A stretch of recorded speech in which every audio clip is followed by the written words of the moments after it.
అయితే ఈ పూట ప్రసంగానికి వస్తే, యేసు ప్రభు వారు పరిచర్య చేస్తూ శిష్యులను వేసుకొని ఒక ప్రాంతానికి పరిచర్యకి వెళ్తూ ఉన్నారు.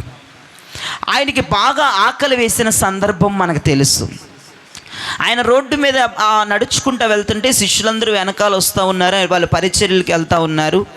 యేసు ప్రభుకు బాగా ఆకలేస్తే ఒక దూరంగా అంజూరపు చెట్టు కనపడింది. ఆయనకి పచ్చని ఆకులు కనపడ్డాయి. విరబూసుకొచ్చిన ఆకులు చూస్తూ ఉన్నాడు. అబ్బా, ఇదేదో చెట్టు పచ్చగా ఉందే, బోల్డెన ఆకులున్నాయి, ఖచ్చితంగా ఆకులు వెనకాల కాయలు ఉంటాయి అని చెప్పి ఆశగా దాని దగ్గరికి వెళ్తే, అన్ని ఆకులు లేపి చూసినా, తడిమి చూసినా, ఇటు దొరిలించిన, ఆ చెట్టుని అటు దొరిలించిన, ఒక్క కాయ దొరికితే దేవునికి స్తోత్రం. అంత ఆశగా వెళ్ళినటువంటి నా ప్రభువు ఆ కాయలు దొరకలేదు. పైగా ఏంటో తెలుసా, అమాయకమైనటువంటి స్టేట్మెంట్ అక్కడ రాయబడింది. అది అంజూరపు కాలము కాదు, అది అంజూరపు పండ్లు కాసే కాలము కాదు. అన్సీజన్ దానికి, ఆ చెట్టుకి ఆ సీజన్లో అంజూరపు కాయలు కాయు. అయినా యేసుప్రభు వారు ఎందుకు వెళ్ళారు కాయలు ఎతకటానికి? ఏంటి యేసుప్రభు మరి ఇంత బేబత్సం అని అనుకుంటారు కొంతమంది. అన్సీజన్ అప్పుడు నువ్వు కాయలు ఎతకడానికి రావడం ఏంటి?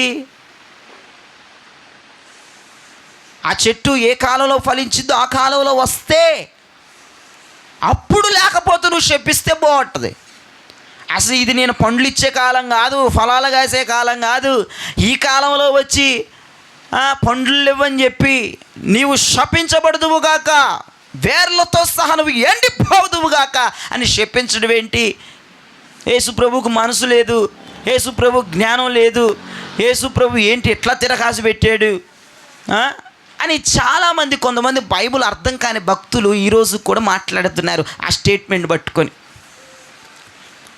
కాయలు కాయని సీజన్లో వెళ్ళి, దాని సీజన్ కాదు, ఆ ఫ్రూట్ ఇచ్చే సీజన్ కాదు, వెళ్ళి ఈయనకు ఆకలేస్తుందట, దానికి పండ్లు లేదట. అంటే ఈయనకు అనవసరం, అన్ సీజన్లో కూడా అంజూరు పండ్లు కాయాలి. ఆయన దృష్టిలో అదే కదా.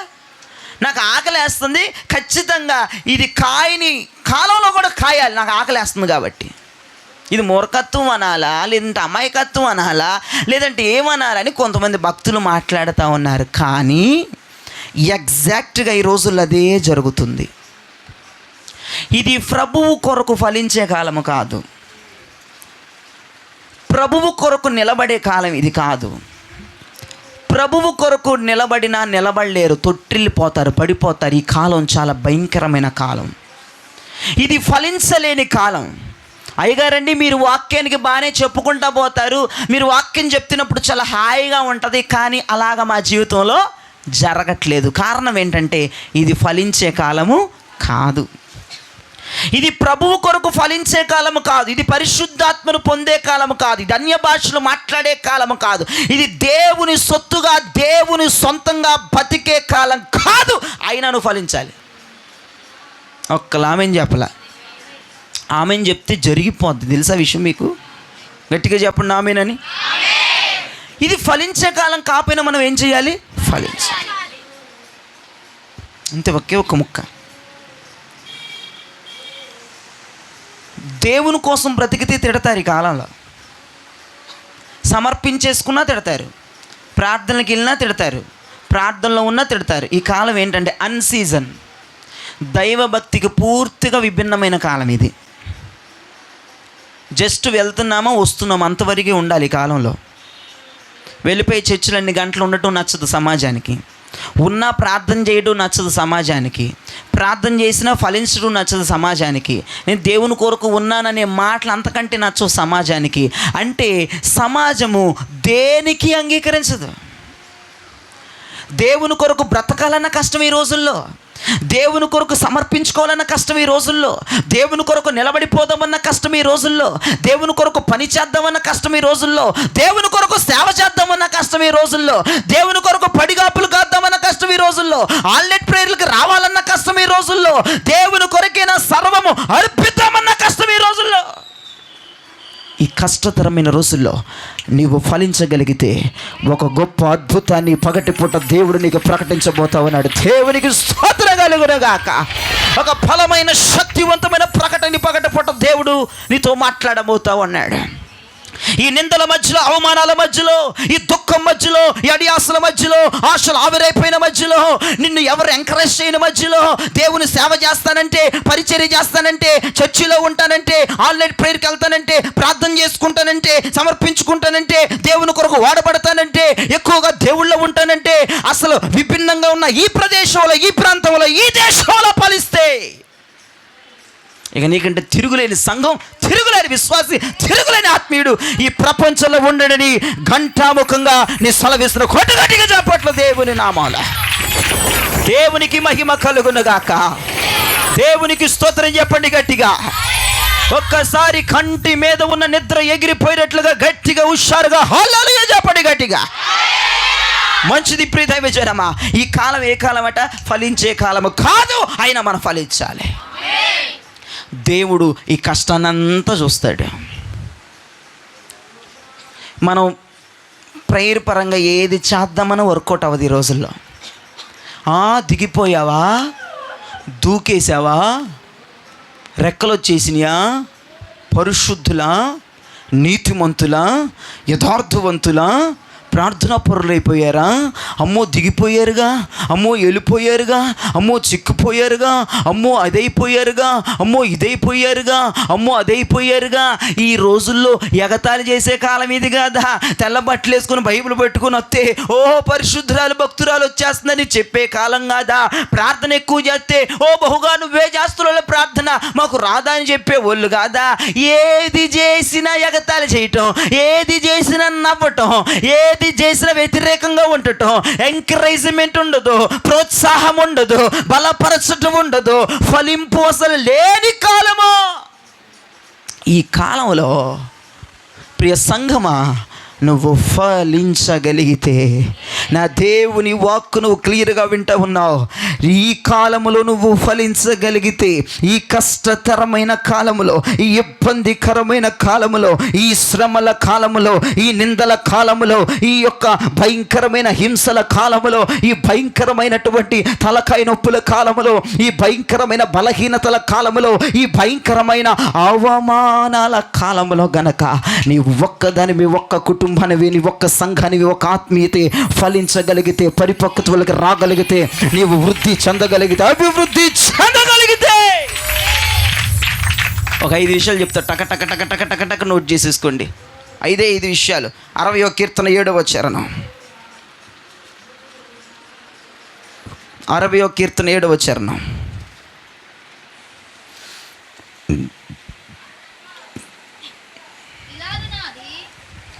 గిలాదు నాది, గిలాదు నాది, మనష్షే నాది, మనష్షే నాది, ఎఫ్రాయిము నాకు శిరస్త్రాణము, ఎఫ్రాయిము నాకు శిరస్త్రాణము. ఒక్కసారి స్తోత్రం చెప్పండి గట్టిగా, హుషారు వచ్చేటట్టు. ఎఫ్రాయిము నాకు శిరస్త్రాణము, ఎఫ్రాయిము నాకు శిరస్త్రాణం.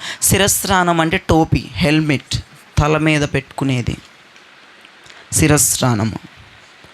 ఎఫ్రాయిము అంటే బైబిల్ కొంచెం మీకు పరిచయం ఉంటే, ఎఫ్రాయిము అంటే అర్థం ఏంటంటే ఫలించటం అని అర్థం. ఎఫ్రాయిం అంటే అర్థం, బైబిల్ పరిచయం ఉన్న వాళ్ళు అర్థమవుతుంది, వాళ్ళకి తెలుస్తుంది. ఎఫ్రాయిము అని అంటే అర్థం ఫలించడం అని అర్థం. ఒక్క ముక్కలో చెప్తా గట్టిగా, ఇప్పుడు మీరు ఆమెను చెప్పాలి ఈ మాటకి. దెబ్బేమిటి, కొంతమంది నిద్రపోతారు, నిద్ర ఎగిరిపోవాలి. ఇప్పుడు ఒక్క మాట, బలమైన మాట చెప్తా, శక్తివంతమైన మాట చెప్తా. శుద్ధీకరణకు రానోళ్ళు కూడా పడుకోవడం ఎంత విడ్డూరంగా ఉంది. చిచి చిచి చిచి. ఒక అద్భుతమైన మాట చెప్తా, శక్తివంతమైన మాట. గట్టిగా ఆమెను చెప్పాలి. ఎంతమంది చెప్తారు? చేయి చూపించండి.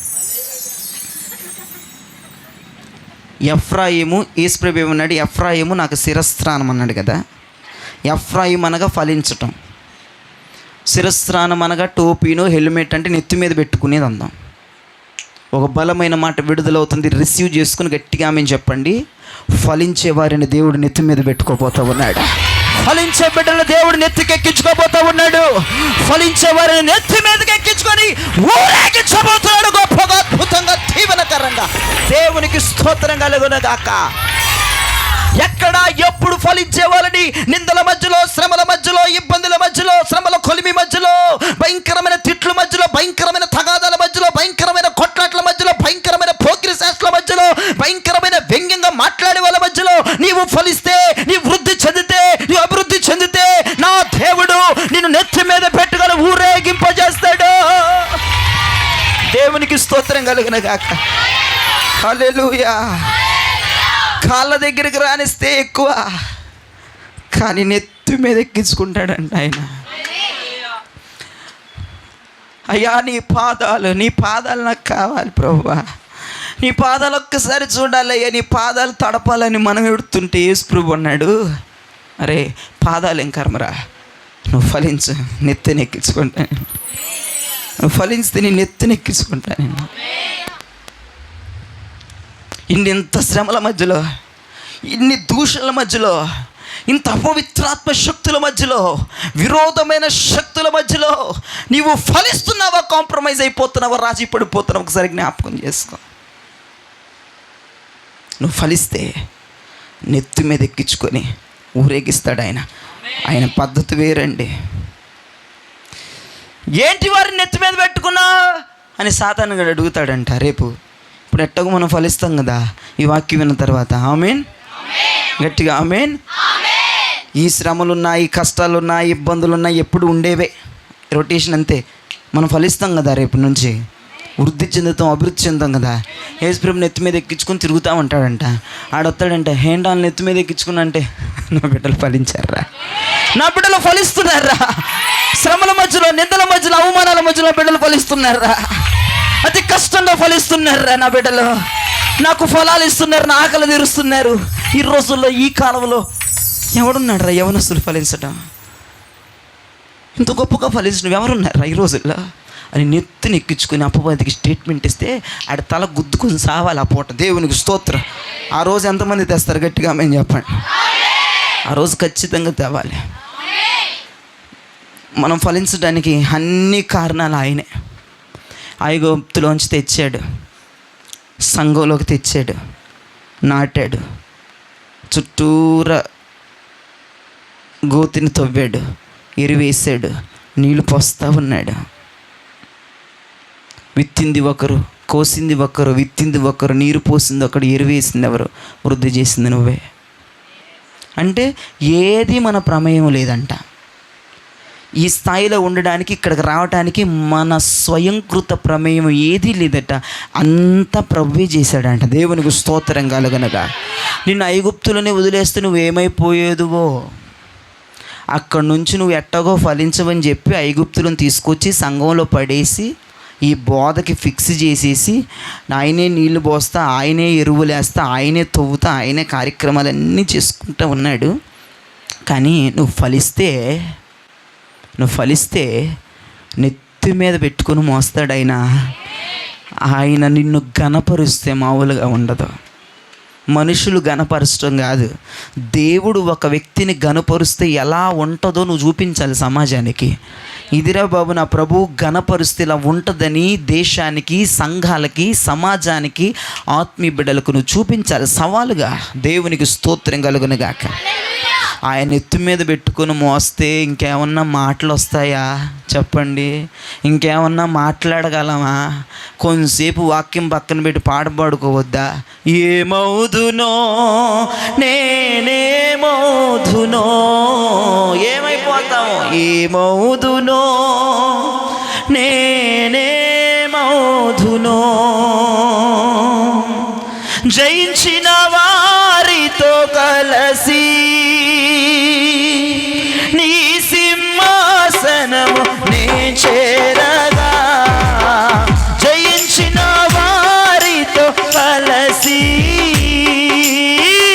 నీ సింహాసనము నే చేరగా, ఎవరికి తెలియని ఆ క్రొత్త పేరుతో నిత్య మహిమలో నన్ను పిలిచే ఆ శుభవేళ, ఎవరికి తెలియని నిత్య మహిమలో నన్ను పిలిచే ఆ శుభవేళ, ఏమవుదునో నేనేమవుదునో, ఏమవుదునో నేనేమవుదునో, ఏమవుదునో. గ్లోరీ.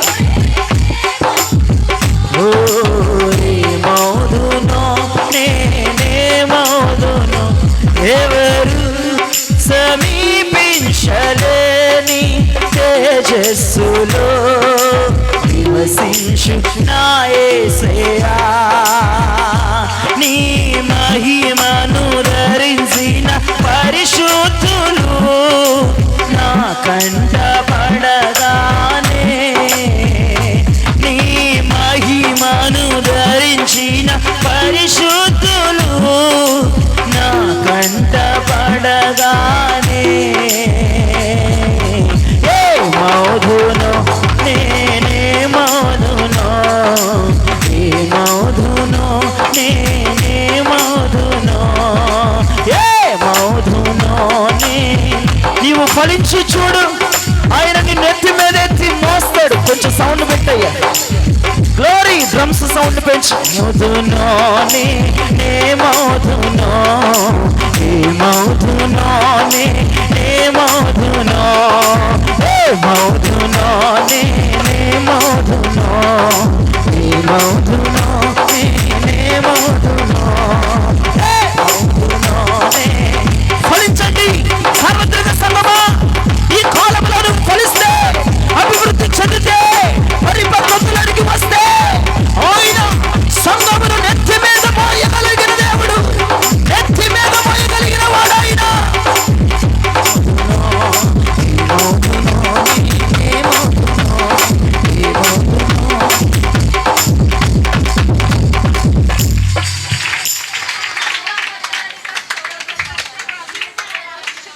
జనం అంటారు నెత్తి మీద పెట్టుకొని అంత ఉత్తిదే.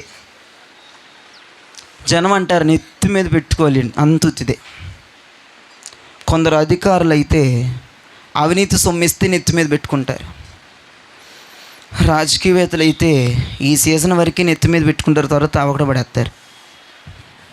బంధుమిత్రులు అయితే పెడితే పెళ్ళి లేకపోతే సావన్నట్టు ఉంటుంది. నిన్ను విడవకుండా వదలకుండా నేను నెత్తి మీద పెట్టుకునేవాడు ఒకడు ఉన్నాడు. ఆయన పేరు నజరేయుడైన యేసుక్రీస్తు ప్రభు. హల్లెలూయా. ఎఫ్రాయిము చేసిన బేభత్సం ఏంటి? ఎందుకు ఎఫ్రాయిమును దేవుడు నెత్తి మీద పెట్టుకున్నాడు? ఏం బేభత్సం చేశాడు? ఏం యుద్ధాలు చేశాడు? ఏం బేభత్సం చేశాడు? ఏం బేభత్సం చేయకర్లా, ఫలించాడు అంతే. ఆ ఒక్క కారణంతో నెత్తి మీద పెట్టేసుకున్నాడు. ఎఫ్రాయిము చెయ్యి పట్టుకుని నడిపించాడంట నా దేవుడు. ఎఫ్రాయిము దేవుడు చెయ్యి పట్టుకుని తన బాల్యం నుంచి చిన్న వయసు నుంచి ఎఫ్రాయిమును చెయ్యి పట్టుకుని నడిపించాడంట. ఆయన చిన్నప్పటి నుంచి చెయ్యి పట్టుకుని నడిపించి పెంచి పెద్దవాడిని చేసి అన్ని బాధ్యతలన్నీ చాలా ఇన్వెస్ట్మెంట్ పెట్టాడంట ఎఫ్రాయిం మీద. దేవుడు ఫలించాడంతే. యేసు ప్రభు మన మీద పెట్టాడు ఇన్వెస్ట్మెంట్, మనం ఏం చేయాలి? ఫలించాలి. పిల్లల చదువుకి ఫీజులు కడుతున్నారు, ఏం చేయాలి? పాస్ అవ్వాలి. ఫలించడమే కదా దేవుడు మనల్ని అడిగింది. ఇన్వెస్ట్మెంట్ అంతా పెడుతున్నాడు, చేపట్టుకుంటున్నాడు, నడిపిస్తున్నాడు, అన్నీ చేస్తున్నాడు. మనం ఫలించాలంతే. నువ్వు ఫలించి చూడు. ఈ విరోధమైన కాలంలో నువ్వు ప్రభు కొరకు నిలబడి చూడు. నువ్వు ప్రార్థన చేసి చూడు. నువ్వు ప్రభులో ఉండి చూడు. ఎవరిలో కలవకుండా, నువ్వు కలిసినా కలవకపోయినా తిట్టేదే. మన సంఘంలో బేభత్సంగా తిడతారు. జనాలు తగులుకున్నారంటే మన సంఘాన్ని ఏ దగ్గర మొదలు పెడితే జడ్డు అనకుండా ఒక్కడు తిట్టాపడు. అవన్నీ మనకు ఆశీర్వాదం అనుకోండి. ప్రభు కృప. అటువంటి వారు లేకపోతే మనం ఇటువంటి స్థాయిలోకి వచ్చేవాళ్ళం కాదనుకోండి. అలాంటి పుషింగ్ ఇచ్చేటువంటి పుషర్ మ్యాన్స్ అలా ఉండాలి మన జీవితంలో. దేవునికి స్తోత్రం కలుగునుగాక. వాళ్ళు లేకపోతే అంతా మనకి కచ్చాపిచ్చేగా ఉంటుంది జీవితం. వాళ్ళు ఉండాల్సిందే. చాలామంది ఆటోల్లో కోతి బొమ్మ వేసి ఇట్లాగా నేలకు కరుసుకుని పెట్టి మీ ఏడుపులే మా దేవుళ్ళని రాస్తూ ఉంటారు. ఈ ఊరకనే అనలేదు ఆ మాటలన్నీ. చాలామంది భయపడిపోతుంటారు. అమ్మ వాళ్ళు తిట్టేస్తున్నారు, నోరు మంచిది కాదు, ఊరు మంచిది కాదు. మంచివాళ్ళు కాదు, నిజమే, మంచిగా నోరు మంచిది కాదు, ఊరు మంచిది కాదు, చూపు మంచిది కాదు. యేసుప్రభు మంచోడు, దేవునికి స్తోత్రం కలుగునుగా. యేసుప్రభు మంచోడు, అంతా మంచిగా చేస్తాడు. యేసుప్రభు మంచోడండి. వాళ్ళు మంచోళ్ళు కాబట్టి యేసుప్రభు మంచోడు. మంచి కార్యాలు మంచి పనులు చేస్తాడు. నువ్వు ఫలించడమే నీకు తెలియాల్సిందంతే. ఎప్పుడు ఎక్కడ ఫలించాలి గారు? ఈ నిందల కాలంలో, ఈ అవమానాల కాలంలో దేవుని పట్ల ఉంటా, దేవునితో ఉంటా, ప్రార్థనలో ఉంటా, దేవునితో సహజీవనం చేస్తా, స్నేహం పెంచుకుంటా, దేవునికి దగ్గర అవుతా, దేవునికి సమీపం అవుతా, ప్రార్థనలు ఎక్కువ చేసుకుంటా, ఇలా ఉండండి. తిట్టేవాళ్ళు తిడతారు, అనేవాళ్ళు అంటారు, వీళ్ళకి ఎప్పుడు ఇదే అంటారు, ఇదే సోయి అంటారు, దీని తప్పి వీళ్ళకి లేదంటారు, ఇది ఒక వ్యాపారం అంటారు, ఇలా అలవాటు పడిపోయారు అంటారు, నానా రకాలు అంటారు, నానా రభస అంటారు, నానా రచ్చ అంటారు.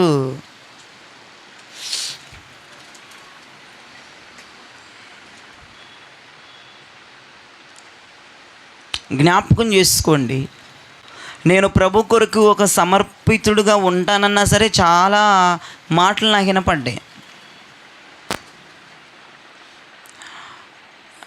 అంటే నాకు తెలియని విషయాలు కూడా తెలుసుకున్నాను. ఓకే, వాళ్ళు అలా అనుకుంటున్నారా నా సమర్పణ విషయంలో అని.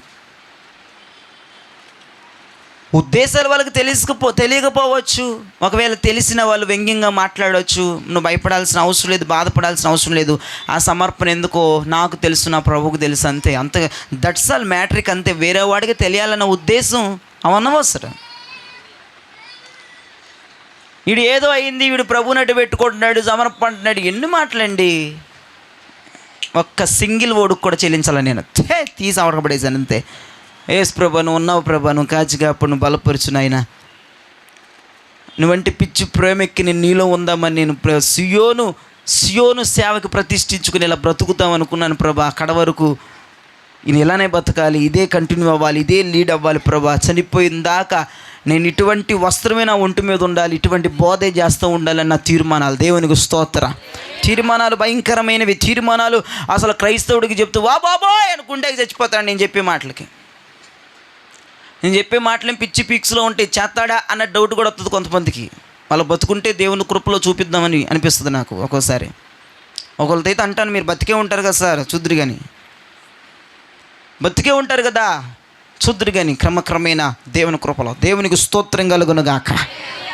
బ్రతుకుంటే క్రీస్తే, చావైతే లాభమే అన్నాడు భక్తుడు అపోస్తులైన పౌలయ్య, మహానుభావుడు, ప్రతిష్ఠిత పరుడు. అపోస్తులందరికంటే అధికమైన ప్రత్యక్షతలు కలిగిన వ్యక్తి. ఎంత బాగుంటుందండి లైఫ్, ఎంత ఆశీర్వాదకరంగా ఉంటుంది. ఎవరి సమర్పణ వాళ్ళది, చెప్పాను కదా రాత్రి. కానీ సంఘం అంతా కలిగి ఉండాల్సిన సమర్పణ ఒకటి ఉందని కూడా రాత్రి ప్రభు మాట్లాడారు.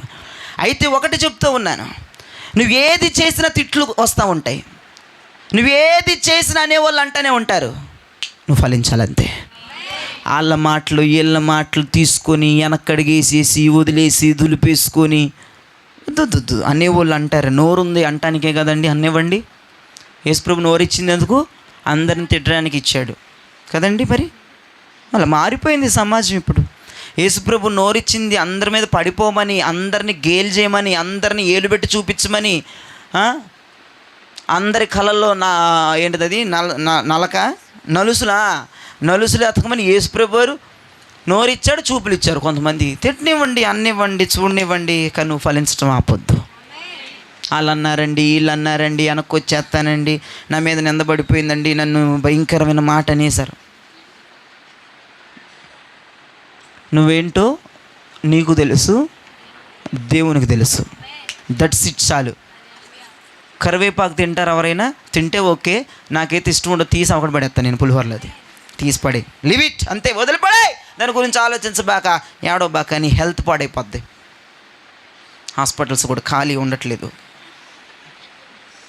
దేవుని కృపలో. హల్లెలూయా, ప్రైజ్ ది లార్డ్. దేవునికి మహిమ కలుగునుగాక. అయితే మనం గమనించాలి, మనం ఫలించటం ఆపకూడదు. నువ్వు ఫలిస్తూనే ఉంటే యేసు ప్రభువు ఎక్కడ ఎత్తుకుంటాడండి మనల్ని? నెత్తి మీద పెట్టుకుంటాడండి. మంచి దేవుడండి, నెత్తి మీద మోసేస్తాడండి మనల్ని. హల్లెలూయా, హల్లెలూయా. నీవు ఫలిస్తే దేవుడు నిన్ను గణపరుస్తాడు. రెండో విషయం, ఆదికాండము 49వ అధ్యాయం 22 నుంచి 26 వచనాలు. ఆదికాండం 49వ అధ్యాయము 22 నుంచి 26 వచనాలు.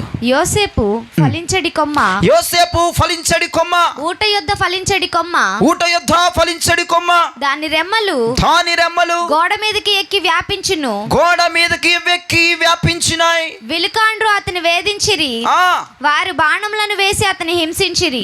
యాకోబు కొలుచు పరాక్రమశాలి అయిన వాని హస్తబలము వలన అతని విల్లు బలమైనదగును. ఇశ్రాయేలునకు బండయు మోపిడి వాడును ఆయను.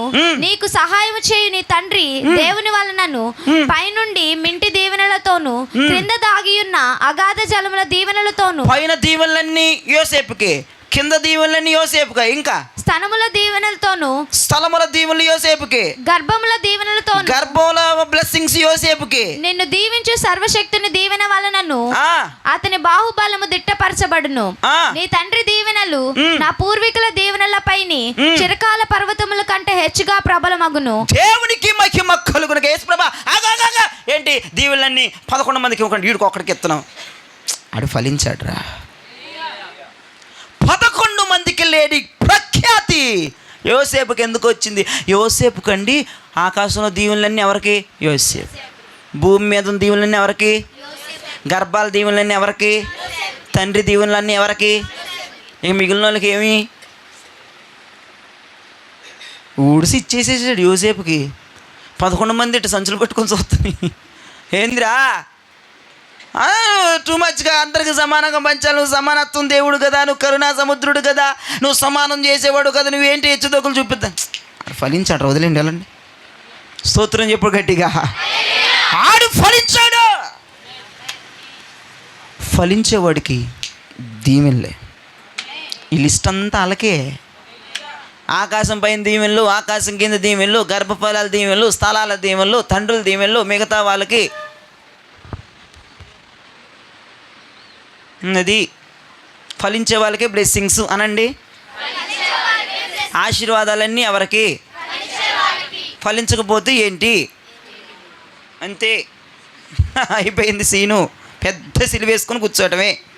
దేవునికి స్తోత్రం కలుగును గాక. ఫలించాడు రా బాబు. అందుకే ఈ ఆశీర్వాదాల లిస్ట్ అంతా యోసేపుకి. అదేంటి పెద్దోడేంటి, నడుమోడేంటి, చివరోడేంటి, చిన్నోడు బెన్యామీన్ పరిస్థితులు ఏంటి? ఏమి లేదు అక్కడ, అంతా సున్నా వాళ్ళకి. నువ్వు ఫలిస్తే దీవెనలన్నీ మనం కొట్టేయచ్చు. దేవునికి స్తోత్రం చెప్పండి. ఆకాశం ఈ పక్క నుండి ఆ చివరి వరకు ఎంత విస్తారముగా ఉన్నదో ఆకాశం, భూమి ఎంత విస్తారంగా ఉందో, తండ్రి దీవెనలు, ఇంటి దీవెనలు, స్థలము దీవెనలు, గర్భఫలాల దీవెనలు. అబ్బో ఒక్కటి కాదండి, లిస్ట్ అంతా చదువుతుంటే అన్నలందరూ బాబా ఏంటి కంగారు పడిపోయి అన్ని ఇచ్చేస్తున్నావు, ఇంకేమన్నా ఏమి లేదు, అన్నీ ఆడికి. ఎందుకు? ఫలించాడు. ఒక్క సింగిల్ వర్డ్ మీద కొట్టేశాడండి యోసేపు. దేవునికి స్తోత్రం కలుగునగాక. యోసేపు అనుకూలంగా ఉన్న చోట్ల ఫలించడం ఉందా? అన్నీ అనుకూలంగా ఉన్నాయి పరిస్థితులు యోసేపు ఫలించే కాలంలో. చెప్తారా, చూసుకో, లిస్ట్ మైండ్లో పెట్టుకో. తండ్రి సరిగ్గా కాపాడుకోలేని స్థితి 1. 2, తల్లి ప్రేమను ఓర్చుకోలేని పరిస్థితి. 3, సొంత అన్నయ్యలే చంపేయాలనే కోపం. 4, అమ్మి వేయబడే పరిస్థితి. 5, బ్రతుకంతా బానిసగా ఉండే స్థితి. 6, పాపము చేయకుండానే శిక్షించే స్థితి. ఇటువంటి భయంకరమైన శ్రమల్లో ఫలించాడు. అందుకే ఆకాశం మీద ఉన్న దీవెనలారా, భూమి మీద ఉన్న దీవెనలారా, తండ్రి దీవెనలారా, మింటి దీవెనలారా, స్థలాల దీవెనలారా, గర్భాల దీవెనలారా, ఎక్కడికి వెళ్తున్నారు? యోసేపు దగ్గరికి. ఎందుకు? ఫలించాడు. చెప్పండి గట్టిగా. పురుషులందరికీ వందనాలు. ఎందుకు? మరి అది ఫలిస్తే ఆశీర్వాదాలన్నీ కెటిఎల్లో ఇంటి అడ్రస్ కొడితే మనది వచ్చేద్ది అంతే. డోర్ నెంబర్ 147-2 ఫలానా సందు, ఫలానా ఏరియా. ఎక్కడికి వెళ్తున్నావు? ఎందుకు? ఫలించింది. ఆశీర్వాదం కోసం ప్రార్థన చేసే వాళ్ళు కొంచెం కాన్సన్ట్రేషన్ అంతా ఈ పూట ఈ కోణం వైపు పెట్టవచ్చు కదా ఫలించాలని. ఆశీర్వదించు పాటలు ఏమి లేవు అక్కడ. సీను ఏందా ఆశీర్వదించేది? ఇన్ని బాధల్లో మనోడు ఏం చేశాడు? ఫలించాడు. అసలు ఏ పరిస్థితి అన్నా అతనికి అనుకూలంగా ఉందా? పాస్టర్ గారండి ఏమి అనుకూలంగా, అప్పుడే నువ్వు ఫలించాలి. అసలు నేను ప్రార్థనకి ఎవరు సపోర్ట్ చేయట్లేదండి, మా ఇంట్లో వాళ్ళందరూ ఎరిసేస్తున్నారండి, పొద్దాలు ప్రార్థనలు అన్నారు, అప్పుడే ఫలించాలి. అసలు అనుకూలంగా లేదండి, రోగాలు వచ్చేసిందండి, ఏంటేంటో అయిపోతుందండి, ప్రార్థన అంటే ఏదో ఒకటి వచ్చేస్తుందండి, అప్పుడే ఫలించాలి. అన్నీ బాగున్నప్పుడు ఎల్లమ్మ పొల్లమ్మ కూడా వస్తుంది చర్చికి, నువ్వేంటి పెద్ద గొప్ప వచ్చేది. యేసు ప్రభు ఈ పగటి పొట్టు నీతో మాట్లాడుతున్నాడు. ప్రతికూల పరిస్థితుల్లో నువ్వు ఫలించగలిగితే ఆకాశం మీద ఉన్న దీవెనలు నాకే ఒక్కటి చాలే మాట నీకు. ఆకాశంలో ఉన్న దీవెనలు, భూమి మీద ఉన్న దీవెనలు, తండ్రి దీవెనలు, మింటి దీవెనలు, స్థలాల దీవెనలు, గర్భాల దీవెనలు, మరి నాకేది? ఫలించు, వస్తుంది. దేవునికి స్తోత్రం కలుగునుగా. ఫలభరితమైన జీవితం జీవించాలి, తండ్రి నీ మహిమ కోసమే ఫలించాలి. ఫలభరితమైన జీవితం జీవించాలి, తండ్రి నీ మహిమ కోసమే ఫలించాలి. నీ ఫలముల పగలంతా పని చేయాలి, నీ ఫలముల తుప్పు పట్టక కోత కోసే కత్తిగా మారాలి. ఆమేన్. తుప్పు పట్టక కోత కోసే కత్తిగా మారాలి. నన్ను మార్చుకో నీ పోలికలో, నన్ను దిద్దుకో నీ రూపులో, నన్ను మార్చుకో నీ పోలికలో, నన్ను దిద్దుకో నీ రూపులో. ఆత్మదేవా అనంత జ్ఞాని, నన్ను ఆశీర్వాదించుమా, నా లోటును పూడ్చుమా. దేవునికి మహిమ కలుగునగాక. ఫలిద్దాం. దీవెనలన్నీ అడ్రస్ తిప్పుకుని మరి మన కొంపలకు వచ్చేయాలి. ఎవరింటో ఫలానా ఒక్కసారి కూడా నా దగ్గర రాకపోతే ఆడు ఫలిస్తున్నాడు రా బాబు. 11 మంది ఏమీ లేదు, ఖాళీ సంచులు పట్టుకున్న బొంగమూతి పెట్టుకుని వెళ్ళి పోనరా. మీరు ఫలించరు, మళ్ళీ ఫలించకపోతే మరి కోపాలు. యేసుప్రభు దగ్గర మొహమాటం ఉండదండి. దైవజనుడి దగ్గర మొహమాటం ఉంటుంది. అవును బొగుడు నేను పొగడపోతే ఏమని అనుకుంటామని, కానీ యేసుప్రభు నిర్దాక్షిణంగా నేను ఖాళీ సంచుతో పంపించేస్తాడు. ఎందుకంటే ఫలించట్లే. ఒక్కటి రీజన్, సింగిల్ రీజన్ అంతే. 10 రీజన్లు ఏమి లేవు అక్కడ. యోసేపుకి అన్ని ప్రతికూలమైన పరిస్థితులే, ఒక్కడు కూడా అనుకూలమైన పరిస్థితి లేదు. ఒక్కడు కూడా సహకరించేవారు లేరు, అతని భక్తిని ఎంకరేజ్ చేసేవాళ్ళు లేరు. మళ్ళీ ఏ ఫలితం ఫలించాడు తెలుసా? పరిశుద్ధత అనే ఫలాన్ని ఫలించాడు యోసేపు. దేవునికి స్తోత్రం కలుగునగా. మంచి పరిశుద్ధుడిగా బతికాడు. తన జీవితంలో, యవ్వన జీవితంలో పరిశుద్ధుడిగా బతికాడు. అందుకే ఆశీర్వాదాలన్నీ అన్నలకి లేవు, మొత్తం కొట్టుకొచ్చేసాడు యోసేపు. దేవునికి స్తోత్రం కలుగునగాక. ఇక 3వ విషయానికి వస్తే యోహాను సువార్త 15వ అధ్యాయం 2వ వచనం చదవగా విందాం. యోహాను సువార్త 15:2 పాత నిబంధనలో ఉంటుంది. నాలో ఫలింపని ప్రతి ఎతుకుతున్నారు. నాలో ఫలింపని ప్రతి తీగను ఆయన తీసి పారవేయును, ఫలించు ప్రతి తీగ మరి ఎక్కువగా ఫలింపవలనని దానిలోని పనికిరాని తీగలను తీసివేయును. ఫలించే వాళ్ళని యేసు ప్రభు నెత్తి మీద పెట్టుకుంటాడు. చెప్పడేంటండి? ఫలించే వాళ్ళని యేసు ప్రభు, ఫలించే వాళ్ళకి అన్నీ ఆశీర్వాదాలు. 3వది ఫలించే వాళ్ళని కత్తిరిస్తాడు. ఈ మాట మాత్రం కొంచెం ఇబ్బందిగా ఉంటుంది సంఘానికి. ఇదేంటి ఇప్పుడు దాకా నెత్తి మీద పెట్టుకుంటాడు అన్నావు, 2వది వచ్చేటప్పటికి ఆశీర్వాదాలు నాకే అన్నావు, 3వది కత్తిరించే ప్రాసెస్ ఏంటి ప్రభువా?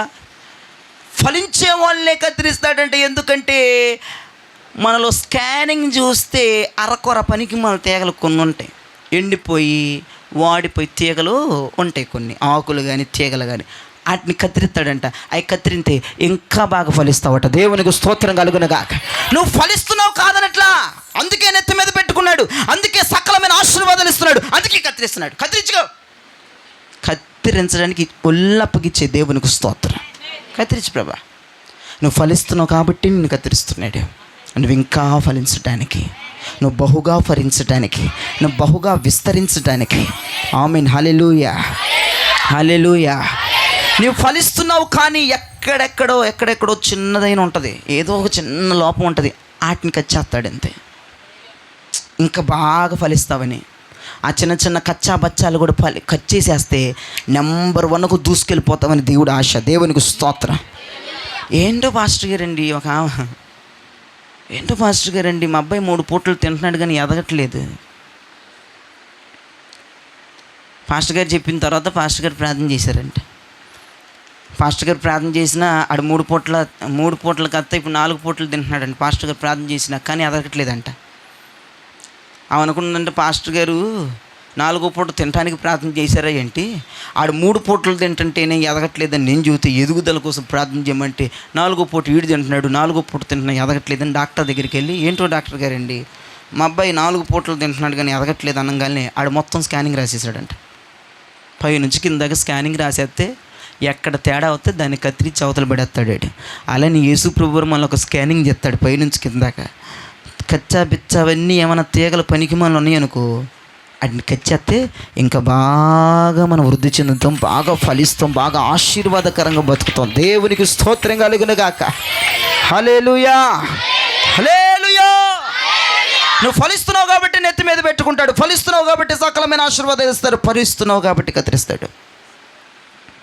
పాటలు బాగా పాడుతున్నావు, వాక్యం బాగా చదువుతున్నావు, చర్చికి బాగా వస్తున్నావు, ఆరాధన బాగా చేస్తున్నావు, భాషలు బాగా మాట్లాడుతున్నావు, నాట్యం బాగా వేస్తున్నావు, అన్ని విషయాల్లో నెంబర్ 1గా ఉన్నావు. కొన్ని కచ్చా బిచ్చా ఉన్నాయి, అవి కచ్చేస్తే ఇంకా బాగా దేవుళ్ళని ఎదగొచ్చు, అవి కచ్చేస్తే ఇంకా బాగా దీవెనకరంగా బతకొచ్చు, ఇంకా బాగా నువ్వు ఫలించటానికి ఒక కత్తిరింపు అనేది ముగింపు కాదండి, కత్తిరింపు అనేది స్టార్టింగ్. దేవునికి స్తోత్రం కలుగునగాక. దేవునిని కట్ చేస్తున్నాడంటే కొంచెం బాధ నీకు కలుగుతుందంటే, ఇబ్బంది కలుగుతుందంటే నువ్వు భయపడొద్దు, బాధపడొద్దు, నువ్వు ఫలించబోతా ఉన్నావు, ఇంకా బాగా ఫలించబోతా ఉన్నావు. ఏంటో పాస్టర్ గారండి భక్తి చేసే వాళ్ళకే కష్టాలు వచ్చేస్తూ ఉన్నాయి, చేయని వాళ్ళకి ఏమీ రావట్లేదు అంటే యేసు ప్రభు కత్తిరిస్తున్నాడన్న మొక్క ఈ పగటిపూట నీకు అర్థం అవ్వాలి. ఎందుకు భక్తి చేసే వాళ్ళని కత్తిరిస్తున్నాడు, భక్తి చేయని వాళ్ళని కత్తిరించడు, నరికేస్తాడు, మనల్ని కత్తిరిస్తాడు. అది తెలుసుకుంటే కొన్ని కోట్ల వేల రూపాయలు పట్టుకుని వాళ్ళతో పాటు ఇంటికి. ఆడు ఏ భక్తి చేయడు, ఆడిని నరకాలి, కత్తిరి పనికిరాదు ఆడికి. మన కత్తిరి పడాలి, మనకి సప్ అని కత్తిరిస్తాడు. మనకి అరకొరనే ఉండే ఏయో అనవులు, ఏయో ఆ మాటలు అట్ట టప్పును కత్తిరించేస్తే ఇంకా బేభత్సంగా, ఇంకా ఫోర్స్గా, ఇంకా బలంగా మనము ఫలించగలం. దేవునికి స్తోత్రం కలుగునుగాక. భక్తి చేస్తున్న వారికి శ్రమలు అనుకోవద్దు, భక్తి చేస్తున్న వాళ్ళకి అంతా బాగానే ఉంది, మీరు చెప్పినట్టే యాజ్ ఇట్ ఈజ్గా చేస్తున్నాం, కానీ ఏంటి మరి ఇవన్నీ ఏంటంటే ప్రభు కత్తిరిస్తున్నాడు, నువ్వు బాగా ఫలించటానికని చెప్తున్నాను ఈ పూట. కాబట్టి దేవుడు మనల్ని కత్తిరిస్తున్నాడు. మరి వాళ్ళకేంటయ్యా, వాళ్ళు ఏమీ చేయట్లేదు, అలా గొడ్లే వస్తుంది, ఉండి త్వరగా వస్తుంది గొడ్లు, వాళ్ళకి లేటుగా వచ్చిన లేటెస్ట్గా వస్తుంది, వాళ్ళని నరకాలి, కత్తిరితే కుదరదు, కత్తిరితే మారాలి, నరికెత్తే అంటాడు కదా, 3 సంవత్సరాలు ఏంది దీన్ని నాటి నరికాయి, కర్ణగొడ్డలు పెట్టి నరికాయి లేపాయని అంటే నాకు అంటాడు అడ్డుబడి ప్రభావి 1 సంవత్సరం ఉంచని. అది వాళ్ళకి నరికేసే ప్రాసెస్, మనకు కత్తిరించే ప్రాసెస్ కొంచెం బాధ కలిగిద్ది, కొంచెం ఇబ్బంది కలిగిద్ది. భక్తి చేస్తున్నావు కాదంట్లా, ఫలిస్తున్నావు కాదంట్లా, చర్చికొస్తున్నావు కాదంట్లా, బోధలు ఉంటున్నావు కాదంట్లా, సహవాసాలు ఉంటున్నావు కాదంట్లా, దేవుడు చెప్పిన మాటలని చేస్తున్నావు కాదంట్లా, కానీ బాధలు కలుగుతున్నాయి. దేవుడు కత్తిరిస్తున్నాడు, బహుగా ఫలించబోతున్నావు రానున్న దినాల్లో. నీ ఫలింపు ఎలా ఉండబోతుందంటే అది మహా అద్భుతంగా, మహా వింతగా, మహా విడ్డూరంగా నీ ఫలింపు ఉండబోతుంది. దేవుడటి రీతిగా నేను ఫలింపజేయబోతా ఉన్నాడు. ఇక 4వ విషయానికి వస్తే యోహాను సువార్త 15వ అధ్యాయం 7-8 వచనాలు చదివి పెట్టండి. యోహాను సువార్త 15వ అధ్యాయం 7-8 వచనాలు. నా యందు మీరును మీ యందు నా మాటలను నిలిచి ఉండిన ఎడల మీకేది ఇష్టమో అడగండి, అది మీకు అనుగ్రహిస్తాను. మీరు బహుగా ఫలించుట వలన నా తండ్రి మహిమపరచబడును. ఇందువలన మీరు నా శిష్యులగుదురు. ఫలిస్తే యేసు ప్రభుని ఎత్తు మీద పెట్టుకుంటాడు, ఫలిస్తే సకలమైన ఆశీర్వాదాలు ఇస్తాడు, ఫలిస్తే కత్తిరేస్తాడు, ఫలిస్తే ఆయనకి మహిమ వస్తుంది, ఫలిస్తే ఏసైకి మహిమ వస్తుంది. మహిమ నీకే ప్రభు. పాఠం కాదు, ఫలించు, ఆయనకు మహిమ వస్తుంది. ఒకడు మెలుగులు తిరిగిపోతారు ఆడవాళ్ళు మగవాళ్ళు. ఘనత నీకే. ఒక ఆమె ఎట్టంటుంది, ప్రభు. నిజంగా వెళ్ళిందో లేదో నాకు తెలియదు కానీ ఆమె ఎక్స్ప్రెషన్స్, స్తుతియు మహిమ ఘనతయు. మంచిదే, అలా చేయకూడదని చెప్పండి, మంచిదే, చెయ్యి. ఇష్టం వచ్చినట్టుగా ప్రభుని ఆరాధించిన ఈ స్టైల్లో. ఘనత బాగుంది, ఆమె వ్యవహారం అంతా సూపరు. అసలు వెళ్ళిందో వెళ్ళలేదు మహిమ. నువ్వు ఎందుకు పాటలు మాత్రమే పరిమితం అయిపోతున్నావు? యేసుప్రభుకు మహిమ రావాలంటే మనం ఏం చేయాలట? ఫలించాలి. ఈ పూట అంత ఇంకో మొక్కలేదు ఫలించాలని చెప్పడంలో. ఫలిస్తే యేసయ్యకి మహిమ వస్తుంది. ఎంత మహిమ అంటేనండి, ఆయన ఎగిరి గంతులేసే మహిమ వస్తుంది. దేవునికి స్తోత్రం కలుగునగాక. హల్లెలూయా. నువ్వు పాట పాడితే నిజంగా వస్తుందో రాదో తెలియదు కానీ నువ్వు ఫలిస్తే మాత్రం ఖచ్చితంగా యేసుప్రభు మహిమ వస్తుంది. నువ్వు పాట పాడేసి నువ్వు కూర్చోగానే యేసుప్రభుకు మహిమ వెళ్ళిందో లేదో నాకు తెలియదు కానీ నువ్వు ఫలిస్తే ఖచ్చితంగా మహిమ ఆయన దగ్గరికి వెళ్ళిపోద్ది. అందుకే ఈరోజు నువ్వు ఫలించు. మొదటి మాట, ఫలిస్తే యేసుప్రభు నెత్తిమే పెట్టుకుంటాడు. రెండోది, ఫలిస్తే సకలమైన ఆశీర్వాదాలు వస్తాయి. 3, ఫలిస్తే కత్తిరిస్తాడు. 4, ఫలిస్తే యేసయ్యకి మహిమ వస్తుంది. 5, ఫలిస్తే యేసయ్యకి శిష్యులు అవుతాం.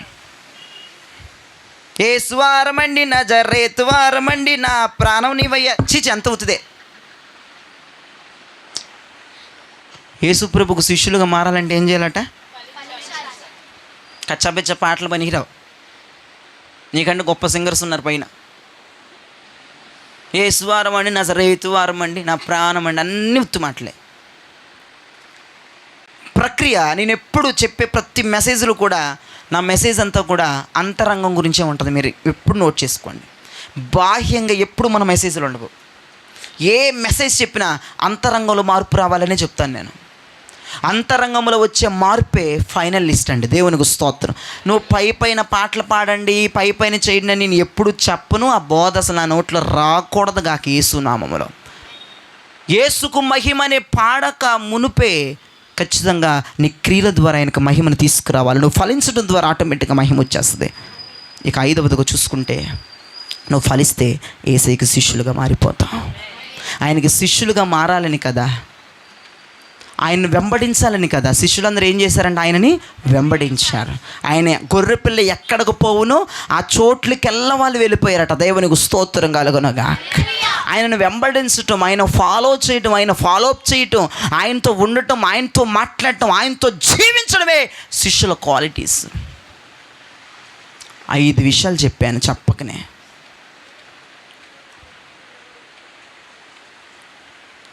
తృణీకరించబడుతున్న నిన్ను యేసుప్రభు నెత్తి మీద పెట్టుకునేటువంటి సమయం ఈ రోజున. దేవునికి స్తోత్రం.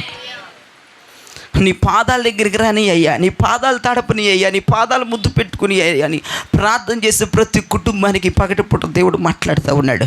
నెత్తినెక్కిచ్చేసుకుంటా నువ్వు కానీ ఫలిస్తే. ఈ పూట మెసేజ్ అంశము ఫలిస్తేనే అద్భుతం. అద్భుతం అండి. పోయిన వారం మెసేజ్ అంశం నిబంధనే అద్భుతం. ఈ వారం మెసేజ్ టైటిల్ ఫలిస్తేనే అద్భుతం. ఫలిస్తే అద్భుతమైన జీవితం మనం జీవించవచ్చండి. ఫలిద్దాం. లోకానికి విభిన్నంగా ఫలిద్దాం. లోకానికి విభిన్నంగా వెళ్దాం. లోకానికి వెరైటీగా వెళ్దాం. అందరూ ఒకటి, మనం ఒకటిగా బతుకుదాం.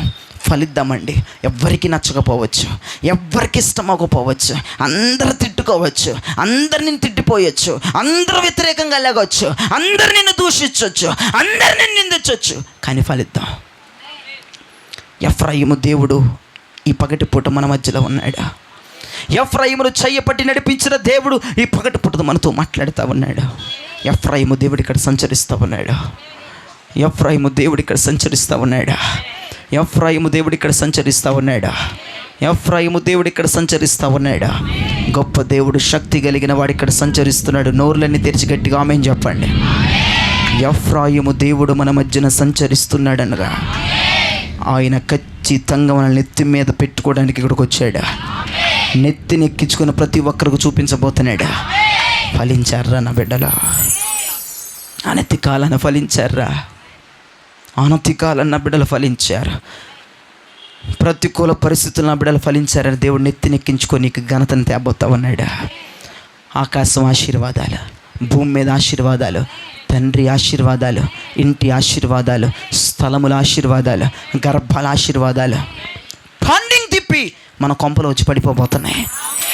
ప్రతి ఆశీర్వాదం అడ్రస్ నీ పేరు మీద ఉండబోతా ఉంది. కారణం ఫలిస్తున్నారు. కత్తిరించనివ్వు. బాధ వస్తుందా, కష్టం వస్తుందా, కొంచెం ఓర్చుకో. దేవుడు కత్తిరిస్తున్నాడు. నువ్వు బహుగా ఫలించడానికి దేవుడు శ్రీకారం చుడతా ఉన్నాడు.